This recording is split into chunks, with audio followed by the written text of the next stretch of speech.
Cream ஆதித்யாய சோமாய மங்களாய புதாய குரு சுக்ர சனிப்பியச்ச ராகவே கேதவே நமக. உலகை கட்டி காக்கும் பரமேஸ்வரன் பார்வதியின் திருவருளால் அனைவரும் நலமுடன் வாழ அந்த எல்லாம் வல்ல இறைவனை வணங்கி நேயர்கள் அனைவருக்கும் எனது அன்பான வணக்கங்களை தெரிவித்துக் கொள்கின்றேன். அனைவருக்கும் எனது இனிய ஆங்கில புத்தாண்டு வாழ்த்துக்கள். இன்றைய பதிவிலே நாம் பார்க்க இருப்பது 2026 ஜனவரி மாதத்திற்கான ராசி பலன்கள். முதலில் கிரகங்களின் நிலைகளை பற்றி பார்க்கலாம். ஜனவரி மாதம் 1ஆம் தேதி வாக்கிய பஞ்சாங்கத்தின்படி மிதுன ராசியிலே குரு பகவான் பயணம் செய்து கொண்டிருக்கிறார். சிம்ம ராசியிலே கேது பகவான் பயணம் செய்து கொண்டிருக்கிறார். தனுசு ராசியிலே சூரிய பகவான், புதன் பகவான், செவ்வாய் பகவான், சுக்கிர பகவான் 4 கிரகங்கள் பயணம் செய்து கொண்டிருக்கிறார்கள். கும்ப ராசியிலே சனி பகவானும் ராகு பகவானும் பயணம் செய்து கொண்டிருக்கிறார்கள். இம்மாதம் 4 கிரகங்கள் இடப்பெயர்ச்சி ஆகின்றன. 11ஆம் தேதி தனுசு ராசியிலே பயணம் செய்து கொண்டிருக்கின்ற புதன் பகவான் மகர ராசிக்கு இடப்பெயர்ச்சி ஆகிறார். அவர் மீண்டும் ஜனவரி மாதம் 29ஆம் தேதி மகர ராசியிலிருந்து கும்ப ராசிக்கு இடப்பெயர்ச்சி ஆகிறார். 14ஆம் தேதி தனுசு ராசியிலே பயணம் செய்து கொண்டிருக்கின்ற செவ்வாய் பகவான் மகர ராசிக்கு இடப்பெயர்ச்சி ஆகிறார். ஜனவரி மாதம் 15ஆம் தேதி தனுசு ராசியிலே பயணம் செய்து கொண்டிருக்கின்ற சூரிய பகவானும் சுக்கிர பகவானும் மகர ராசிக்கு இடப்பெயர்ச்சி ஆகிறார்கள். நான் கூறக்கூடிய பலன்கள் அனைத்தும் வாக்கிய பஞ்சாங்கத்தின்படி கோச்சார ரீதியான உலக மக்கள் அனைவருக்குமான பொது பலன்கள். உங்களுடைய சுய சாதகத்தில் கிரகங்கள் இருந்த நிலைமையும் தற்போது நடக்கக்கூடிய தசாபுத்தியும் கணக்கில் எடுத்துக்கொண்டு பலன்கள் எடுக்கும் போதுதான் துல்லியமான பலன்களை எடுக்க முடியும். உங்களுக்கு துல்லியமான பலன்கள் நீங்கள் தெரிந்து கொள்ள விரும்பினால் உங்களுடைய பெயர், பிறந்த தேதி, பிறந்த நேரம், பிறந்த ஊர் ஆகியவற்றை எனது வாட்ஸ்அப் எண்ணிற்கு அனுப்பி வைத்து பலன்களை தெரிந்து கொள்ளலாம், உரிய கட்டணம் செலுத்தி. வாருங்கள் ராசிக்குள் போகலாம். ராசிநாதன் சனி பகவான் ஆட்சி வல்லத்தோடு பயணம் செய்து கொண்டிருப்பதும் அவருடன் இணைந்து ராகு பகவானும் பயணம் செய்து கொண்டிருப்பதாலும் செயல்பாடுகளில் வேகம் குறைந்திருக்கும். எந்த ஒரு செயலையும் இன்று செய்யலாம், நாளை செய்யலாம் என்ற எண்ணோட்டம் ஓடிக்கொண்டே இருக்கும். பார்வை ராசியிலே விழுவதால் பணியை காலதாமதம் ஆனாலும் வெற்றி முனைப்போடு செய்து முடிப்பீர்கள். நிறைவும் இருக்கும்.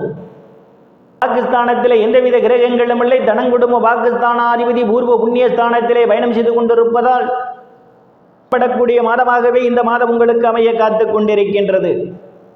கொண்டிருந்த இடங்களிலிருந்தெல்லாம் பண வரவுகள் தாராளமாக கிடைக்கும். எதையும் பேசி எளிதில் சாதித்து விடுவீர்கள். உங்களை சுற்றி உள்ளவர்கள்லாம் உங்கள் பேச்சுக்கு மதிப்பு மரியாதையும் கொடுப்பார்கள். ஆடை ஆபரணங்கள் வாங்குவதற்கான ஒரு சூழல் உண்டு. உற்றுமை நிலவக்கூடிய மாதம். ஸ்தானத்தில் எந்தவித கிரகங்களும் இல்லை. தைரிய வீரிய ஸ்தானத்தை சனி பகவான் பார்வையிடுவதால் செயலையும் வெற்றி முனைப்போடு செய்து அரசனுடைய அன்பும் ஆதரவும் நிறைந்திருக்கும். அவர்களால் அனுகூலமான பலன்கள் உண்டு. சிலருக்கு ஒரு பயணங்களால் ஆதாயம் உண்டு. எந்தவித கிரகங்களும் இல்லை. சுகஸ்தானாதிபதி இம்மாதம் முற்பகுதியில் ஆபஸ்தானத்திலும் பிற்பகுதியிலே விரயஸ்தானத்திலும் பயணம் செய்து கொண்டிருப்பதால் முற்பகுதியிலே தனக்கு பக்க பலமாக இருப்பார். அனுகூலமான பலன்கள் உண்டு. வாகனத்தால் ஆதாயம் உண்டு. சிலர் பழைய வாகனத்தை மாற்றி புதிய வாகனம் வாங்குவதற்கான யோக அமைப்புகளும் கூடி வருகின்றது. பிற்பகுதியிலே தாயுடன் அனுசரித்து போவது நல்லது. இல்லையேல் தாய்க்கும் உங்களுக்கும் இடையே கருத்து மோதல்கள் ஏற்படும். தாயினுடைய உடல்நிலையிலே கூடுதல் கவனம் எடுத்துக்கொள்ள வேண்டும். மருத்துவ செலவு செய்வதற்கான ஒரு சூழலும் ஏற்படலாம். தேவை. ஸ்தானத்திலே குரு பகவான் பயணம் செய்து கொண்டிருப்பதால் எதிர்பார்த்து கொண்டிருப்பவர்களுக்கு குழந்தை பாக்கியம் கிடைப்பதற்கான ஒரு சூழல் உண்டு. சிலருக்கு குழந்தைகளால் நற்பெயர் புகழும் ஏற்படும். சிலர் குழந்தைகளுக்கு சுப நிகழ்ச்சிகளை நடத்துவீர்கள். காது ஊத்து, திருமணம் போன்ற சுப நிகழ்ச்சிகள் நடத்துவதற்கான வாய்ப்புகளும் தேடி வருகின்றது. சார்ந்தவர்களுக்கெல்லாம் புதிய வாய்ப்புகள் தேடி வரும். கலைத்துறையின் மூலமாக கூடுதல் வருவாயை காண்பீர்கள். குதிரை பந்தயம் மற்றும் சூதாட்டங்களில் ஈடுபடுபவர்களுக்கெல்லாம் இது ஒரு பொன்னான காலமாகும். வருவாய் உண்டு. காதலர்களுக்கு பல்வேறு பிரச்சனைகளுக்கு மத்தியிலே உங்கள் காதல் திருமணம் நிறைவேறுவதற்கான ஒரு சூழலும் உண்டு. சில சியாசிகளை சந்திப்பீர்கள். அவருடைய ஆசியும் ஆசீர்வாதமும் உங்களுக்கு நிறைந்திருக்கும். நீங்க குலதெய்வ கோயிலுக்கு போய் வருவதற்காக திட்டமிட்டு கொண்டிருப்பவர்களுக்கு இன்னும் நிறைவேறுவதற்கான ஒரு சூழல் உண்டு. ஸ்தானத்தில் எந்தவித கிரகங்களும் இல்லை. ஸ்தானத்தை அதிபதியும் தானாதிபதியுமான செவ்வாய் பகவான் பார்வையிடுவதால் அவதிப்படுபவர்களும் கடனில் இருந்து மீள்வதற்கான ஒரு சூழல் உண்டு. கடனில் ஒரு சிறு தொகையாவது வர வைப்பதற்கான ஒரு சூழல் ஏற்படும். ஏதேனும் பிரச்சனைகள் இருந்தால் உங்களுடைய உடல் ஆரோக்கியம் மேம்படும். கேது பகவான் பயணம் செய்து கொண்டிருப்பதும் களத்திர ஸ்தானத்தை சனி பகவானும் ராகு பகவானும் பார்வையிடுவதாலும் ஒருவருக்கு ஒருவர் அனுசரித்து போவது நல்லது. இல்லையேல் உங்களுக்குள் கருத்து முதல்கள் ஏற்படும். எந்தவித கிரகங்களும் அல்ல. அஷ்டமாதிபதி லாபஸ்தானத்திலும் விரயஸ்தானத்திலும் பயணம் செய்வதால் பிற்பகுதியிலே தேவையில்லாமல் அடுத்தவர் பிரச்சனைகள் தலையிடுவதை தவிர்த்துக் கொள்வது மிகவும் நல்லது. இல்லையேல் உங்களுக்கு மன உளைச்சல்கள் ஏற்படும்.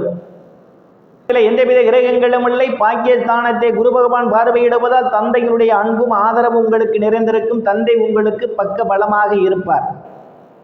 ஏதேனும் பிரச்சனைகள் இருந்தால் அவை உங்களுக்கு சாதகமான முடிவுக்கு வரும். ஈடுபடுவீர்கள். சிலர் புண்ணிய ஸ்தலங்களுக்கெல்லாம் போய் வருவீர்கள். இதற்காக முயற்சி செய்து கொண்டிருப்பவர்களுக்கு வெளிநாடு செல்வதற்கான வாய்ப்புகளும் தேடி வருகின்றது. படிக்கக்கூடிய மாணவ மாணவிகளெல்லாம் படிப்பிலே சிறந்து விளங்குவார்கள். பேராசிரியருடைய நன்மதிப்பையும் பாராட்டையும் பெறுவார்கள். தெரியாதவர்களெல்லாம் உதவிக்கரம் நீட்டுவார்கள். சிலருக்கு அந்நிய மதத்தினரால் அனுகூலமான பலன்கள் உண்டு.